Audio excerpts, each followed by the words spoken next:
Thank you so much. You know, I have to say a lot of it goes to Kevin because he was just such a fantastic partner that I could just react off of, and little things that he would do, I was so comfortable with him that I could kind of, in a way, just watch him and copy off of what he does and make it my own. So I really, it was definitely a lot had to do with Kevin.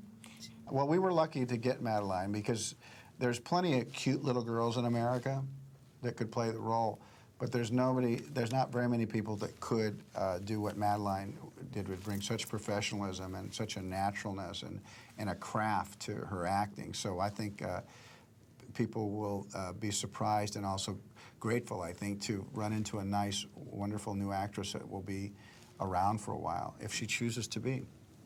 Well, I think it has its chance to be a classic movie because we worked really hard at it. I think we did the important things, which was we got a great script. We made sure it was smart, it was emotional, that it was surprising, and it was not predictable how it would be. And I think those are all that's a recipe for classic. So we worked really hard at trying to make a great movie that would last and stand the test of time. Not really, but it's smart about the politics in the sense that it's funny about them. It observes them very beautifully and takes great. It jokes about politics, but the story at its core is about a man and his fifth-grade daughter who is having to do too much. She's really the adult in the relationship.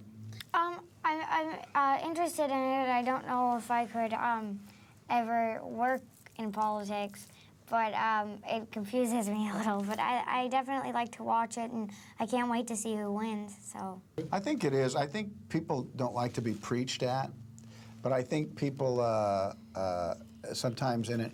I think it's not a documentary. It's a comedy, and what happens is when you get to the end of this movie, you actually understand the importance of voting. We all know in the world. I mean, we live pretty good lives now in your country, in our country. We live a very good life, but we all know what it's like when we're lazy, when we let someone else, when we don't exercise the opportunity to vote. We've seen monsters develop in the world, and people have to take charge of their own lives.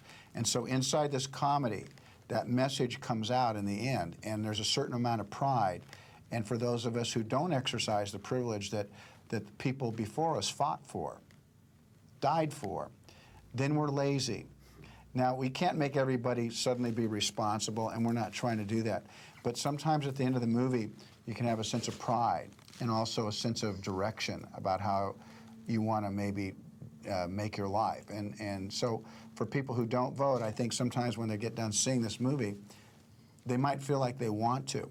It's not designed to make them, but if they suddenly feel like they want to again, then that movie will have done something that no one could have anticipated. Well, we did, and Molly is a little girl who is the head of the household, and it's not supposed to be that way. So she's doing all the things that I should be doing, which is getting her up, getting her to school, getting her ready. She has to not only get herself ready, but she has to get her dad up.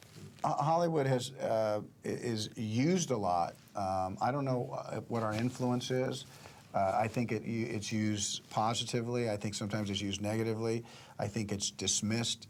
I think people want to know our opinions, and they're the ones that want to put microphones in front of us, and then when we say what we think, people either dismiss it as being stupid or that these people would have no concept of how the country should work. How dare they? So it's a mixed bag how Hollywood is interpreted in our political system. But what I would simply say is that people in Hollywood, they pay taxes, they're citizens, they have opinions. Now, whether they express them in a beautiful way or in an obnoxious way, it doesn't really matter. It's not them that's putting the microphone in front of their face, it's someone else. So if you don't want to hear what somebody from Hollywood has to say, then don't put a microphone in front of their face. You know, just because someone puts one in front of my face doesn't mean I have to say. I'm not interested in sound bites. If you want to talk politics with me, let's talk for half an hour.